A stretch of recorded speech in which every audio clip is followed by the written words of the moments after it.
Hello students. So first of all we have to calculate the DC output voltage by DC output voltage for different values of R1 and R2 out of these three resistors. These three resistors are connected on this board. We have to select any two as R1 and R2, and we have to first calculate the DC output voltage by using the formula VO is equal to 1.25 into 1 plus R2 divided by R1. Okay, so we have to take any two as R1. Let R1 is equal to 330 ohm. In first reading I have taken R1 330 ohm and R2 1 kilo ohm.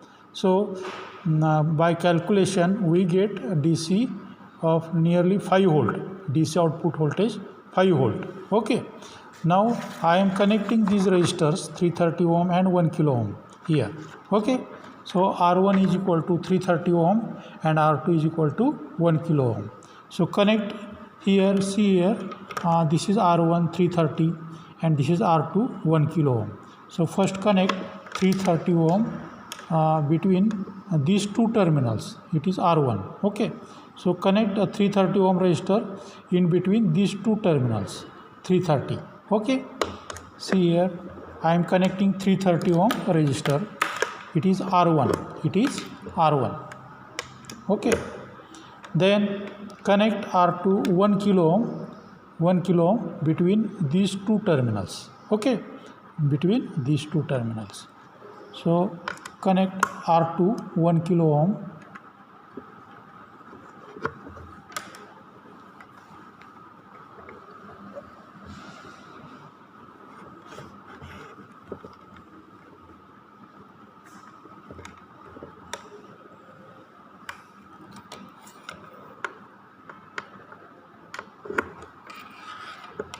It is 1 kilo ohm, it is R2. It is connected between these two terminals. R2, this is R2, it is connected here. Okay, now check the DC output voltage. Okay, so first connect a DC voltmeter across the output of this power supply. This is a positive terminal of the power supply and this is the negative terminal of the power supply. So connect a DC voltmeter here. This is a DC voltmeter, it is connected across this DC power supply. Now by using formula we get DC output 5 volt. For this combination we get DC output 5 volt. So see here I am switching on the circuit. See here we get exactly 5 volt. We get exactly 5 volt. It is observed voltage. Okay, it is observed voltage, or practically we get 5 volt DC. Practically we get 5 volt DC. Okay, then here we have to write in observed column. Here we have to write 5 volt.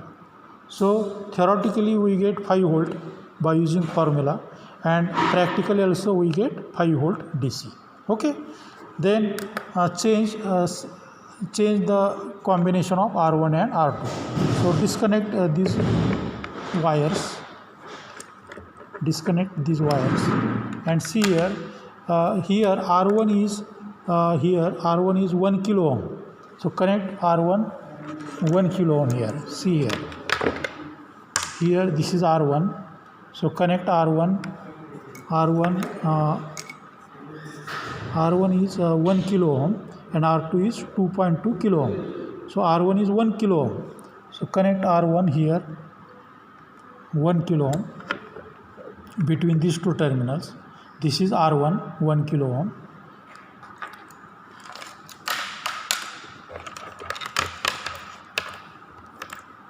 Okay, I am connecting 1 kilo ohm resistor between these two terminals.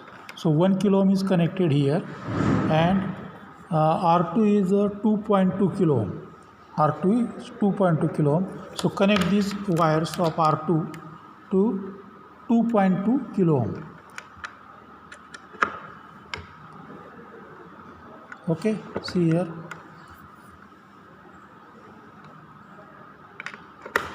Okay, so for this combination of R1 and R2, theoretically we get 4 volt. Okay, theoretically we get DC output 4 volt. So see here, I am switching on the circuit. See here, how much? Here in 0 and 5 there are total 10 divisions. So one division is 0.5 and 2 divisions is equal to 1 volt. Okay, so it is about 3.7 volt. Okay, 3.7 volt, 3.5 volt. Okay, 3.5 volt, 3.5 volt. Then again change the combination of R1 and R2. First of all switch off this circuit and then disconnect. Okay, then in third combination R1 is equal to 2.2 kilo ohm. So connect these two wires to 2.2 kilo ohm. R1 is equal to 2.2 kilo ohm.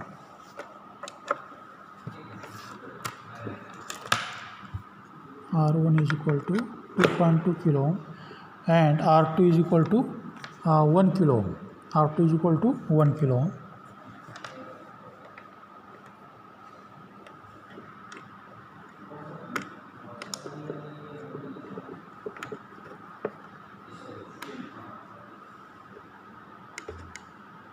R2 is equal to 1 kilo ohm. So I am connecting R2 1 kilo ohm in between these two terminals. It is 1 kilo ohm and R1 is equal to 2.2 kilo ohm. So here this is a 2.2 kilo ohm resistor and it is connected here. Okay, so theoretically we get a 1.8 volt, 1.82 volt. And see here we get approximately 2.5 volt. Okay, 2.5 volt. So in this way we can check the DC output voltage theoretically and practically. Okay, now then in second stage we have to perform load regulation. We have to perform load regulation. So to perform load regulation we have to keep main supply voltage 230 volt constant by using this thermostat.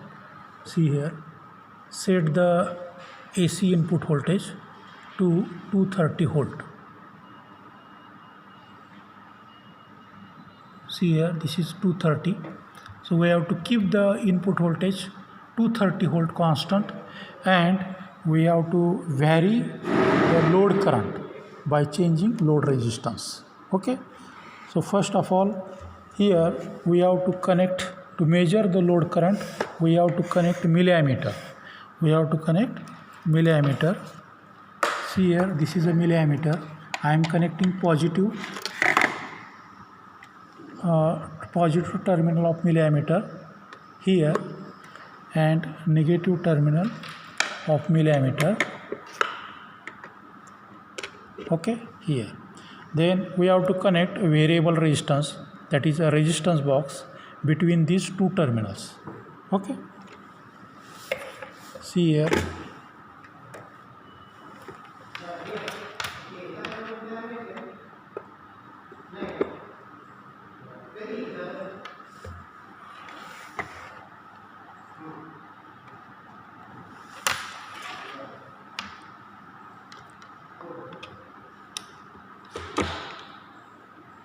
Okay, now in first reading no load VNL. So for VNL we have to disconnect this infinity key. We have to disconnect this infinity key. When this key is opened, then load resistance is disconnected. Load resistance is disconnected from the circuit. So when load resistance is disconnected, then we get no load voltage. No load voltage. It is called as VNL. It is called as VNL. So when load resistance is disconnected, then load current becomes zero. Load current becomes zero. Okay.